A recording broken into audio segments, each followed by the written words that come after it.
I think my parents resent me for starting my own family. Posted by you/let Owen. I had something of a revelation this weekend.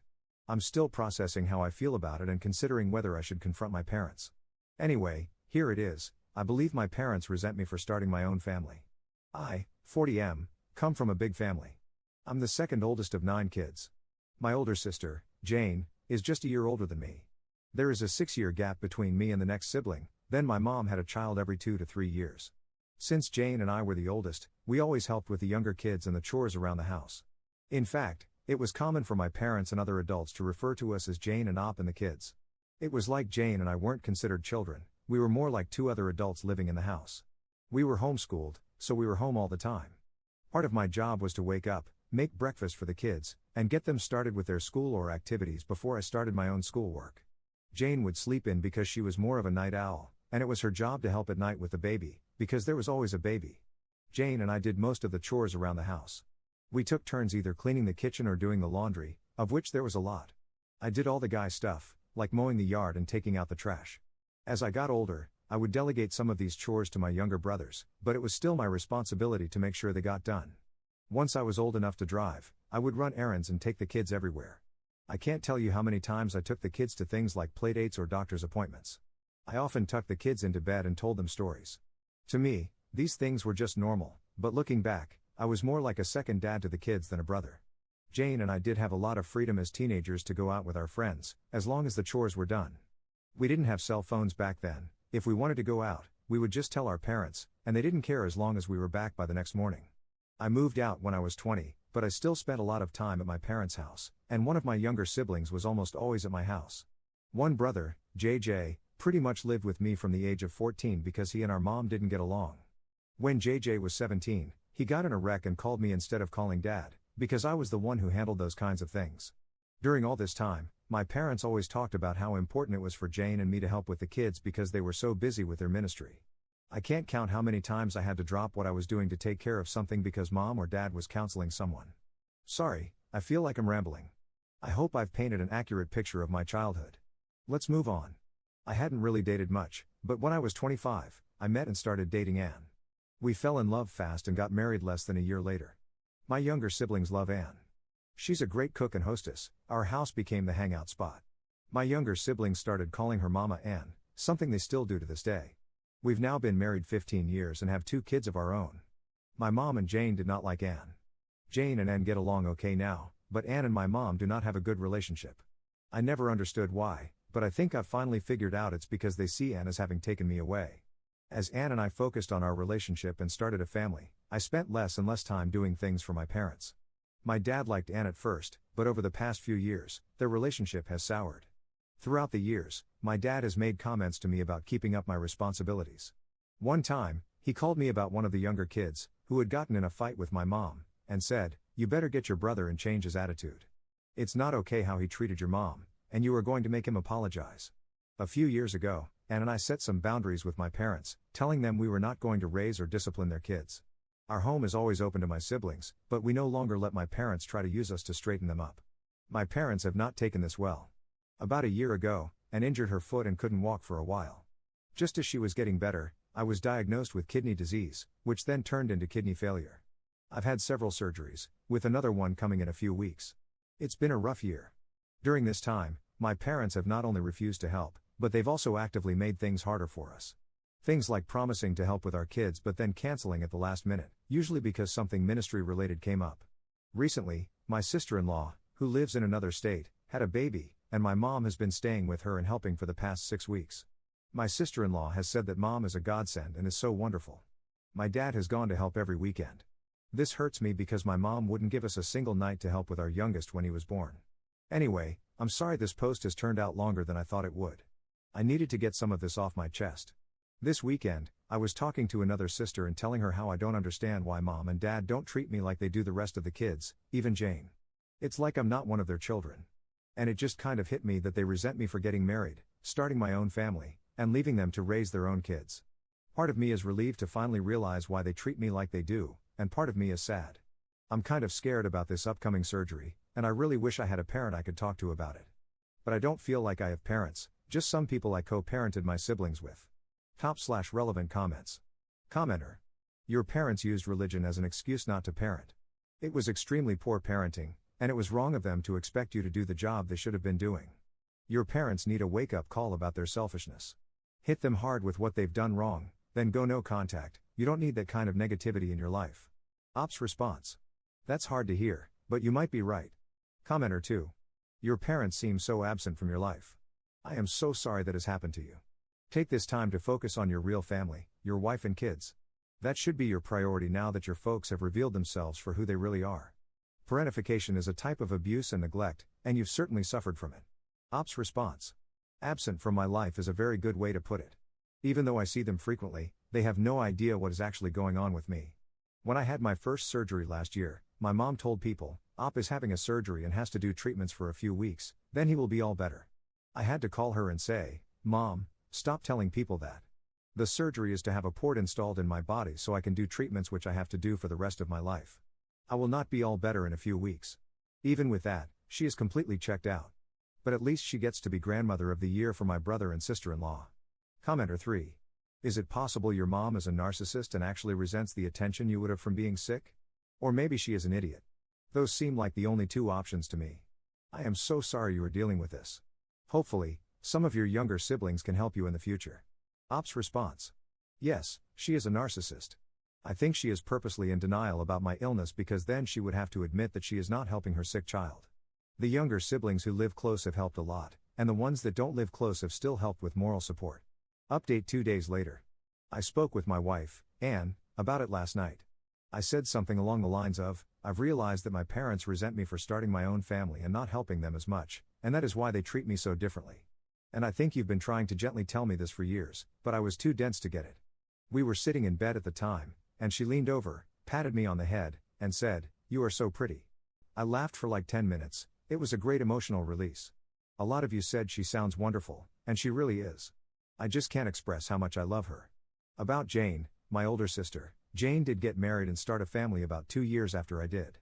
Jane and I had a falling out and didn't speak for several years, but we're okay now, just not very close. Our falling out was more about religion than anything. She is very religious, like my parents, while I am not. I am religious, and we attend church, but it's not our whole life like it is for my parents and Jane. Younger siblings, the youngest is 22, so they are all adults now. The second youngest passed away several years ago, so there are 8 of us now. I am very close with all my younger siblings. They still come to hang out at my house all the time, and they are all great aunts and uncles to my kids. All of them, including Jane, are upset with how my parents treated me this past year. Help with my kids. While I am disappointed in my parents for not helping, I do not need their help. Anne and I have close friends, plus we both have siblings who help. Anne's parents live far away, but they help when they can. We really are okay and feel very blessed and loved with all the help we have received. Therapy, part of my kidney treatment plan includes access to a therapist, and I love her. She has been great in helping me learn to live with an illness. I'm not sure if she is the right person to speak with about my parents, but I will ask her and see if she can refer someone if not. I will wait until after my surgery to bring this up, as I need to just focus on that right now. Setting boundaries. When I say my parents won't help, it's not that they say they won't help, it's that they offer to help and then either bail at the last minute or change the plan so much that it causes Anne and me a lot of stress. A few months ago, Anne was sick, and my mother offered to pick our kids up from school. It's a long story, but she kept changing things and making it very complicated. My youngest ended up being left alone for a little while, and he got scared. After that, I had a harsh talk with my parents and told them how disappointed I was in them and how I needed to focus on my health, but they were making things worse. I told them they are not allowed to take my kids anywhere, they are not allowed to just drop by my house, and, in fact, they are not even allowed to offer to help, because my mom doesn't take no for an answer and will nag until she wears me down. My parents were mad about this, but all 7 of my siblings took my side and rallied around me, so my parents have respected that so far. Going no contact. A lot of people recommended going no contact. I don't want that. I still love my parents, even though they have not been great parents. My kids love them too, and I don't want to take that away. They are good grandparents, when they show up. I don't think my parents are awful people. I think they had this vision of having a big family and a big ministry, and they just didn't realize the responsibilities they put on Jane and me. I have spoken to them in the past and expressed how it was messed up that they put so much on us as kids, and they have apologized. Putting my parents on blast at their church, several people recommended going to their church and telling people how they have treated me. You don't understand this church. They would praise my parents for putting God and the ministry above everything else. These super religious people are crazy. I guess that's it for now. My surgery is in less than 2 weeks, so I'm going to focus on that. I'm going to put this thing with my parents on the back burner and later decide what, if anything, I'm going to do. Thanks again to everyone for your comments, it has really helped me work through some feelings. Top/relevant comments. Commenter.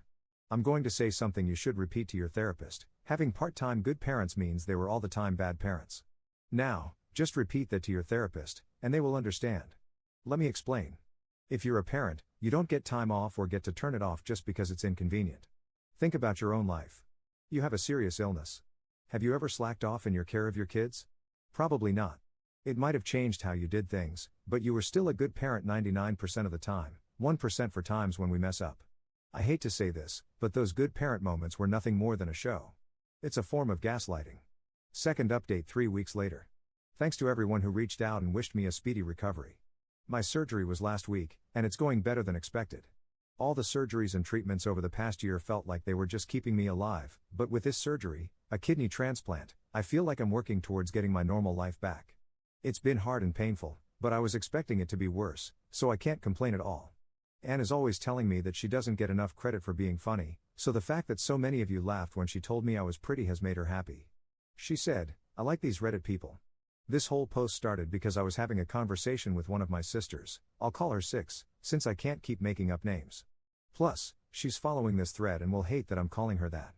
Six had a fight with our parents, and I was sharing with her that Anne and I had recently set strong boundaries with them and encouraged her to do the same. So, she did, and they didn't take it well. This led to several conversations with different siblings, and both 5 and 9 also decided to set some boundaries. It has also led to other siblings deciding to confront our parents about how they've treated me this past year while I've been sick. Jane, the oldest, called me the day before my surgery to check on me, and we ended up talking about our childhood. We haven't been close for a number of years, but I feel like we bonded on this call. It was interesting talking to her as an adult and reliving some things.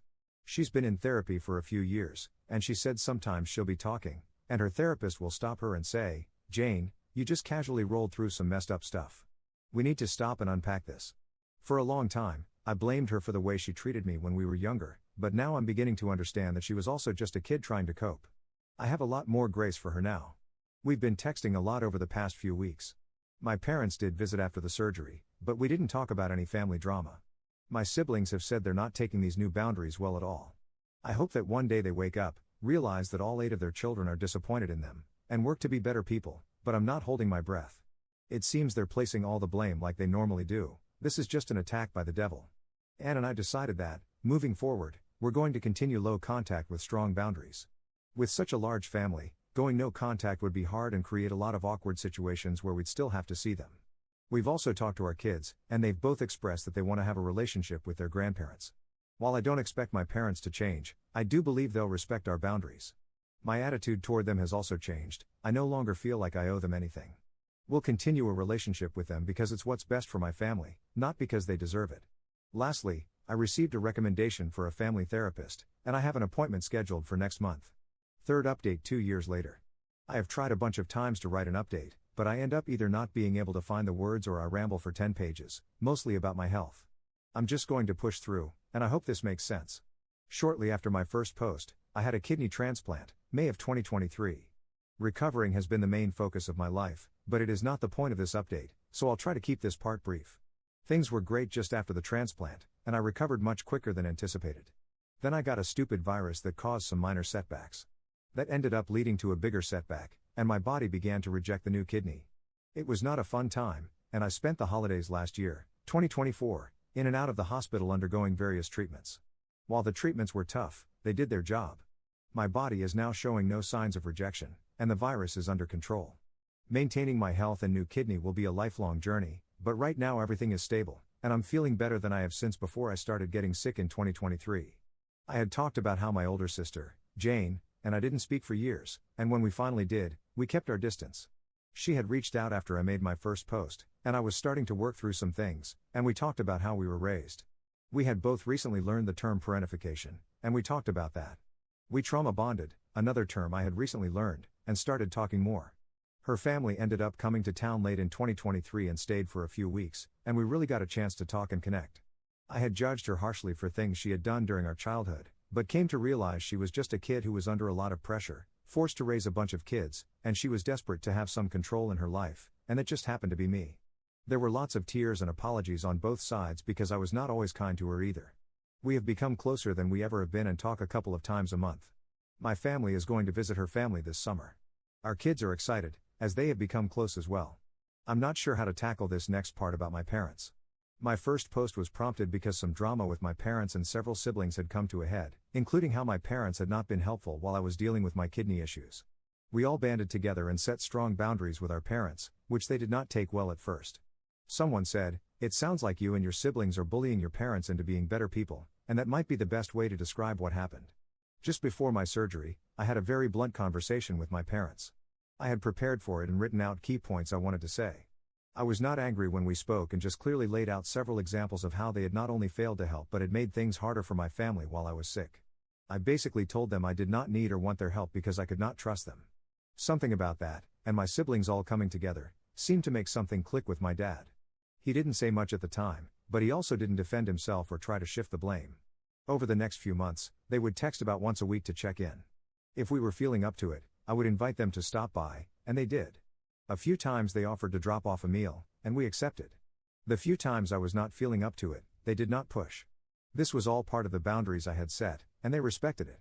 A lot of things started changing over that year. Honestly, I think someone showed them my post, my siblings all knew about it, and I think everyone in the comments calling them out had an effect. So thanks to everyone for that. They quit their church, which was a shocker to all of us. Mom called several siblings and asked for specific examples of how she had let them down, and actually listened and didn't defend or deflect. The last of the younger siblings moved out on their own, and that really changed the dynamic of their relationship. I can't say exactly when or why it happened, but over the course of 2023, things changed, seemingly for the better. My parents started doing more things with my kids and actually showing up for events.